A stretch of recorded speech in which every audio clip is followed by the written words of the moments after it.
Hi, this is John Harcher. Welcome to episode 10.4 of Left Turn at Albuquerque, and happy 84th birthday to Bugs Bunny.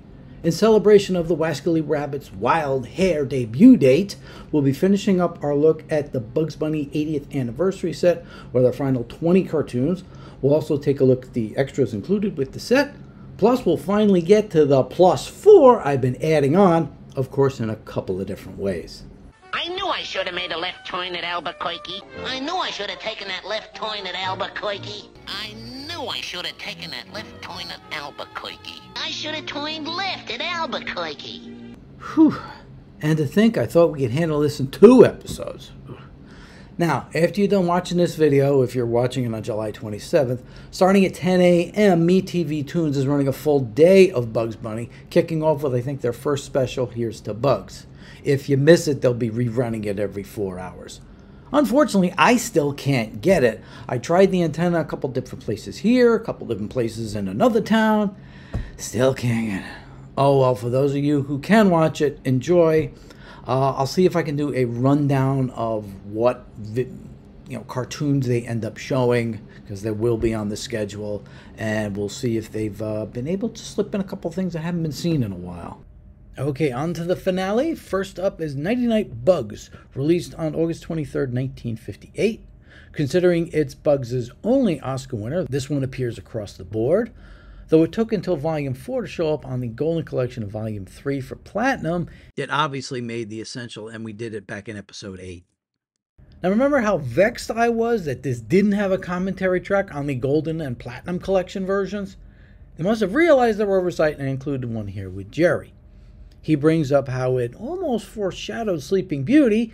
It's interesting because that one we know was in production since 1953 when Chuck was working on it. And it turns out this was the last cartoon with the regular music in the production schedule before the John Seeley 6. We move on to 1959 with the next 4 cartoons all being digital debuts, and all were network shorts. Hare-Abian Nights was released on February 28th. This is the only classic-era Bugs Bunny directed by Ken Harris. He was in Chuck Jones's unit, so it was written by Michael Maltese as expected. Bugs gets lost on his way to the place where I went to church. Hey, this don't look like Perth Amboy to me. Where he has to entertain the secret Sultan with some of his adventures. This is another compilation tune, this time taking parts from Bully for Bugs, Water Water Everywhere, and Sahara Hare. It's also significant in that it's the only appearance of a certain character with a different director than he usually works with.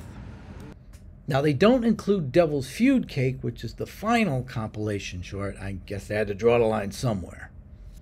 Next is Backwoods Bunny, released on June 13, 1959, directed by Robert McKimson and written by Ted Pierce. Bugs ends up in the Ozarks and has to battle a couple of buzzards looking for food while trying not to leave their treehouse. This has the first of 2 appearances by Pappy and Elvis, both voiced by Dawes Butler. Elvie boy, why you low down sneaking old rabbit critter. I'm gonna fix you good. The second one, The Dixie Friar, features Foghorn Leghorn, is in the Boomerang rotation, and has been restored. We're just waiting for a physical release. Collector's Choice Volume 4, where are you? Wild and Woolly Hare was released on August 1st, 1959, directed by Fritz Freeling and written by Warren Foster. Those names ring a bell. This one has Bugs and Sam back in the Old West, having old-fashioned shootouts and playing chicken with trains. This one ended up in large part in the special How Bugs Bunny Won the West, which we'll be seeing soon. There was one more Bugs and Sam Out West, Horsehair, released a year later. We won't be seeing that one anytime soon. The final new 1959 one is Bonanza Bunny, released on September 5th, directed by McKimson and written by Pierce. In the Yukon, Bugs runs into Black Jack Shalak in search for gold. It's territory they've gone over before, plus a little cribbing of footage from earlier shorts too. It has the first of 2 appearances by the Crazy Canuck, and the last appearance by narrator extraordinaire Robert C. Bruce. This is Dawson City in the Klondike. The year 1896. Next is the last 1959 People Are Bunny, released on December 15th, also by McKimson and Pierce. Daffy tries to get Bugs into the TV studio so he can get $1,000 for the first rabbit.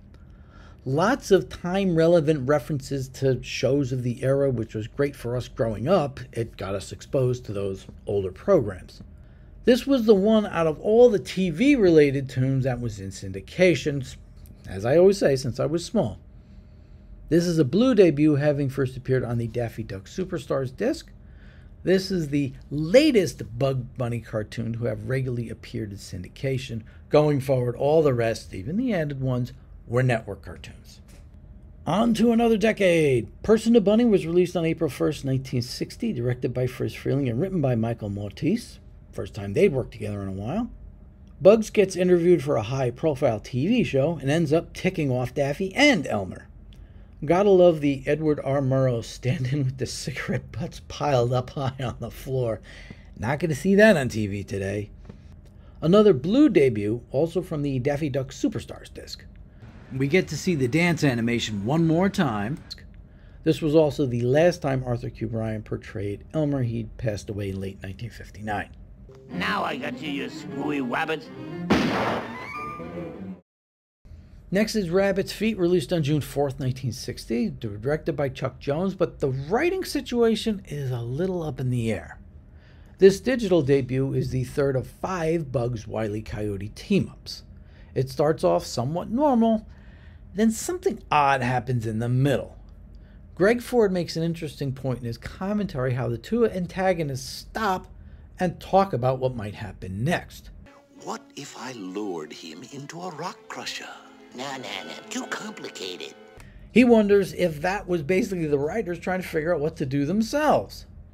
Now, IMDb has a note in the trivia section that this cartoon was written by Michael Maltese, but he left for Hanna-Barbera, so they released it without a writing credit. But Greg says Maltese had already left, and Chuck's crew did sort of an all-hands-on-deck, which may have led to the contemplation scene. In any case, boy did they miss him. From Hare to Heir was released on September 30th, 1960, written and directed by Friz Freleng. In a bit of an odd story, Duke Sam gets a fortune from insurance agent Bugs if he can only keep his cool. But with the rabbit around, that's almost impossible.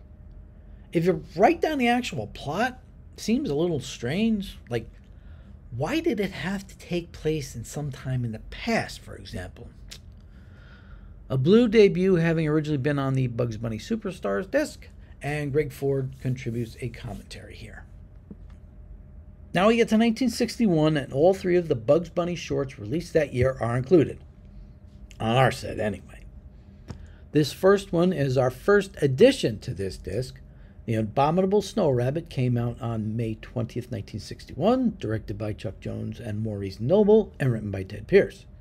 Bugs and Daffy end up in the Himalayas, where they run into Hugo the Abominable Snowman, who's yet another character patterned after Of Mice and Men's Lenny, this time to the extreme as he keeps mistaking Daffy for a bunny rabbit.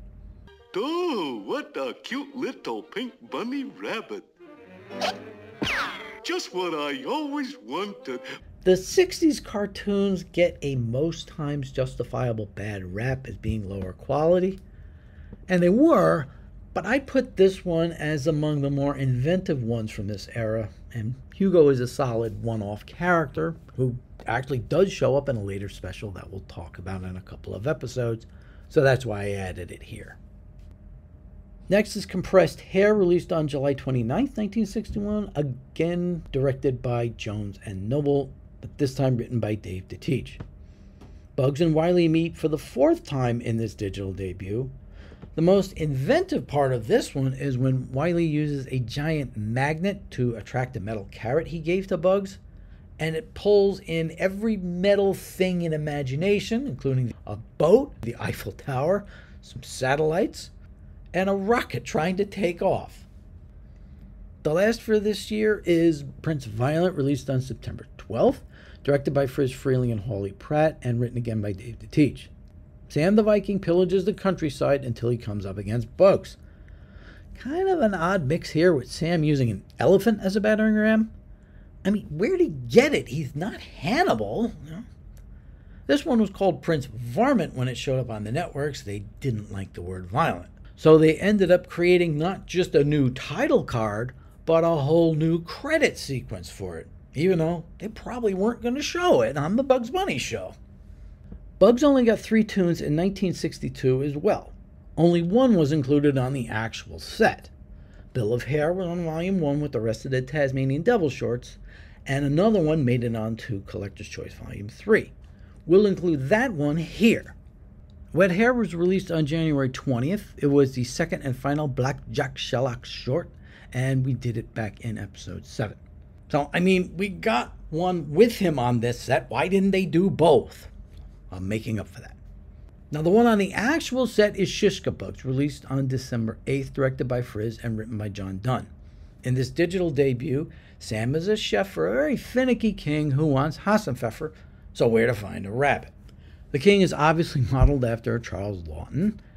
This one holds the distinction of being the shortest Bugs Bunny cartoon from the Golden Age, barely 5.5 minutes. This is right around the time Hanna-Barbera did the Wally Gator and Touche Turtle shorts on TV, and those end up being like only 5 minutes as well. But I usually think of the 6.5 minute ones as short. We're getting closer to the end here as we move on to 1963. We'll do 4 from this year, 2 from the set, and 2 additions. The Million Hare was released on April 6th, directed by Bob McKimson and written by David Teach. Bugs and Daffy compete for the Million Box on a TV game show and end up practically killing each other along the way. McKimson gets his crack at the Bugs-Daffy dynamic here. And notice a lot of these later ones had the duo involved with TV shows.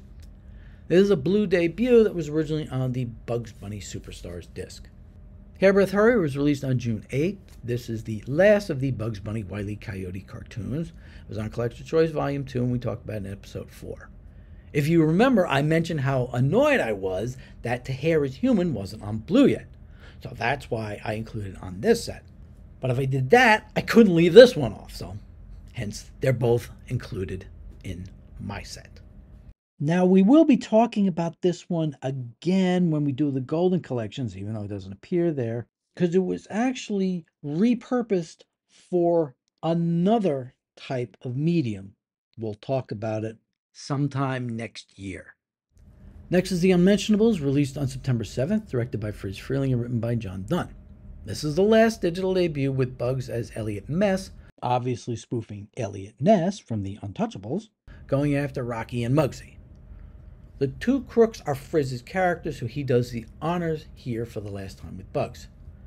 Now, Bugs Bunny did 3 cartoons with Rocky and Muggsy. The first was on Platinum Collection Volume 3, and the other 2 are here. It's kind of why I didn't try to force Operation Rabbit on here with the other Bugs Wile cartoons. I really defer to that disc, Platinum Collection Volume 3, Disc 1, as a supplement to this, even though I put Bully for Bugs on here too. It's just the first ones were there, and then we include all the rest on this set. Our last edition is Transylvania 65000, released on November 30th, directed by Jones and Noble and written by Dunn. Bugs ends up in Transylvania and battles a goofy vampire in this final Chuck Jones Bugs Bunny short. The key jokes in this run revolve around a couple of classic rock songs. Steve Miller in focus. Abacadabra!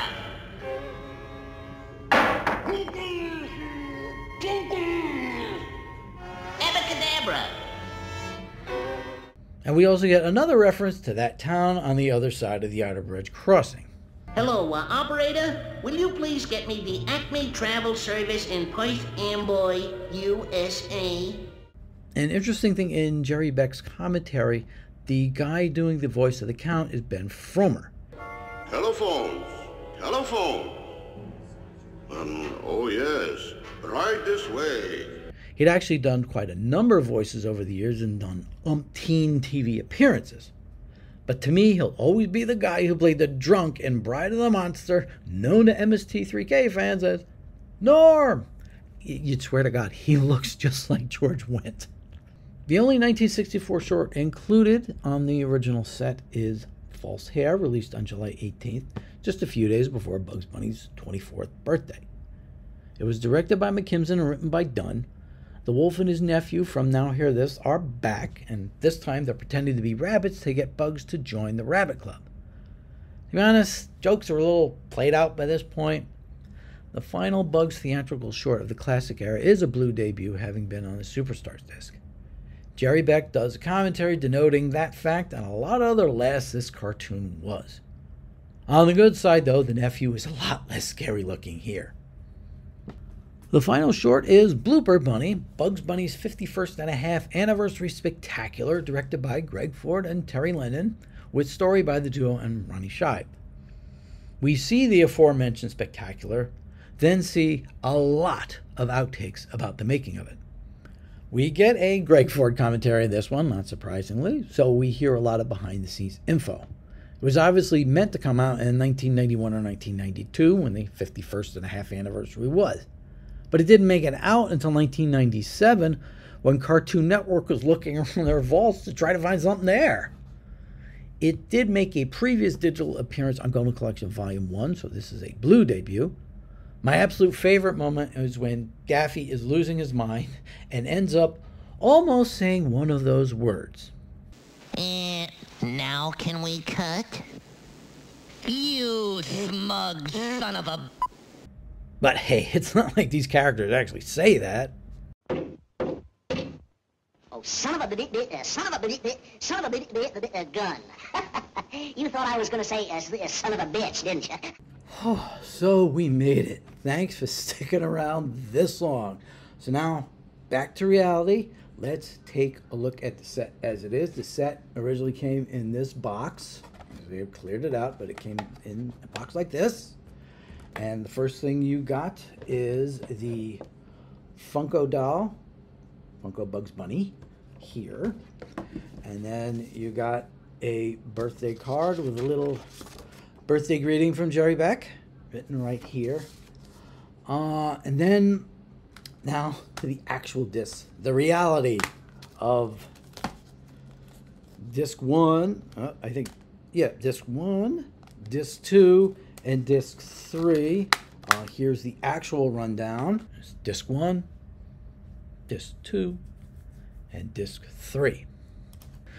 As for the extras, disc 1 has the new What's Up documentary by Constantine Nasser, as well as the old Behind the Tunes features A Rabbit for All Seasonings, Forever Befuddled, and Mars Attacks. I don't remember the ones for Bugs and Elmer on the Platinums, but the one for Marvin was newly made for Volume 1. On disc 2, we have the Bugs Bunny 50th Anniversary Spectacular from 1990, featuring, in order of appearance, Cher, David Bowie, Chevy Chase, Bill Murray, Friz Freleng, Chuck Jones, Penny Marshall, George Burns, Jeremy Irons, Danny Thomas, Kirk Douglas, Jeff Goldblum, Eve Arden, Mike Nichols, Geraldine Page, Candice Bergen, Molly Ringwald, Mel Blanc, Steve Martin, Chuck Yeager, Quincy Jones, and Billy D. Williams. Plus the Behind the Tunes ones on the Hunting Trilogy, What's Opera Doc, and the Ain't He a Stinker short. These I remember from the Platinums. The extras on disc 3 are the Behind the Tunes Hard Luck Duck for Daffy and Short Fuse Shootout for Sam, plus 50 years of Bugs Bunny in 3.5 minutes. What's with all the has for the anniversary? Now I don't remember any of these on the Platinums either.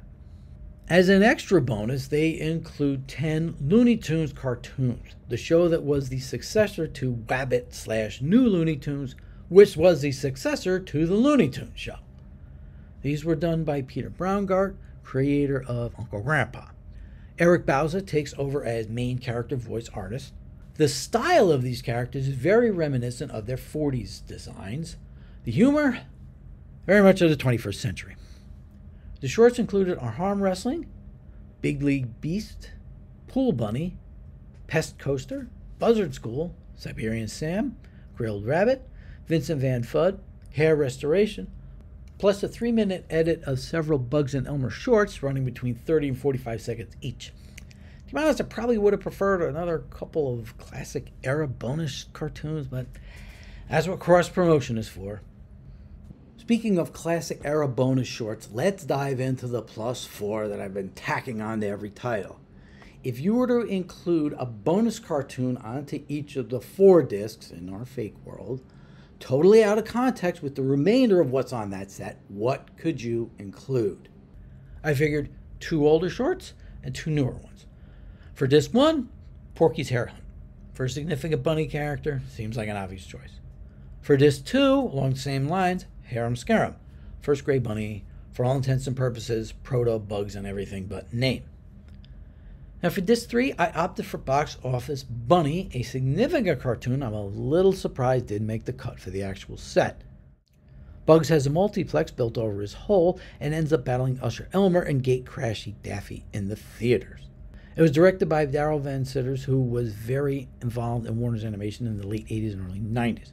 He was the one who drew the famous Speechless epitaph for Mel Blanc in 1989.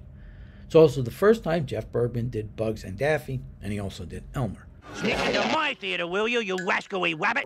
End of discussion. I've come too far. I'm above all that now. But not above sneaking into movie theaters. Released on February 8th, 1991, it was the first theatrical Bugs Bunny release since False Hare, and it appeared in front of Never Ending Story 2. It was also on the DVD for that film, as well as the Looney Bugs Bunny movie, but as of yet does not appear to have made the jump to Blu-ray. This would have been a good excuse, but let's face it, the classic era ones are more in demand. For the final disc, I went to one of my favorites, Carrotblanca. It was released on August 8th, 1995 with the Amazing Panda Adventure. Bet the kids had you flocking to that one. I've talked about this one a couple times. It's a spot-on parody of Casablanca. All the characters are here in one form or another. I still think Porky Signor Ferrari gets short shift, but it's only an 8-minute cartoon. It's the only Looney Tunes short done by the gang who did Animaniacs, though directors Spike Brandt and Tony Savone did other 90s Looney Tunes short, as well as work on the Looney Tunes show. It is on the Blu-ray of the various Casablanca releases. We'll be seeing it on a DVD we'll be talking about a little later on. Now let's have some more fun with the +4 concept. What if this set was released now for his 84th birthday? What would I add? The way it worked out, 2 may fall on the last disc, but we just move everything around. So on the first disc, I'd add the Heckling Hare. We're going to go over this in depth when we get to the Golden Collection, but it is a significant cartoon in Warner's history in that it's the one that got Tex Avery fired. But what exactly was he fired for? The story for years went that after Bugs and Willoughby the dog stopped falling, they turned and fell off another cliff. But before they went over, Bugs said, "Hold on to your hats, here we go again." Then it happened again before the cartoon ends. Now, I'd heard this saying before and never knew it was a punchline to a dirty joke. Looking up on the internet, I'm not going to get flagged for this. When Leon Schlesinger said that whole bit needed to be taken out, Fred wouldn't do it and got fired, and we got the ending we have. But is that what actually happened? Now, I referenced this story when we did Falling Hare, since the gag with the plane is basically the same thing, and it didn't get Bob fired. Yet. Then, interestingly enough, soon after that episode came out, Comic Book Resources, CBR, ran a story about this very issue. Thanks to the diligent work of Michael Barrier and Thad Kay, a.k.a. Komorowski, they uncovered the actual script for the Heckling Hare, and guess what line was not in there? The line is written was simply, "Well, here we go again," which had been in several cartoons before and since. It's possible Mel ad-libbed the first part, but there's no evidence of it. So as it is, Leon just thought the second and third fall wasn't funny and maybe a bit morbid. Not sure if it was worth firing Avery over it, but sometimes that's what happens. Probably the last straw of something. Like I said, I'll do the particulars when we do it with the Golden Collections, but I just had to do this story now. The next 2 editions would make the Chuck Jones opera cycle complete on this set, adding Long-Haired Hare and Baton Bunny. Yes, Long-Haired Hare would be another blue double dip, but like Frizz's Showbiz trilogy, I just wanted them all on one set. The last edition would be the very last Chuck Jones Bugs Bunny from Hare to Eternity, which was on the Platinum Collection Volume 1 bonus disc.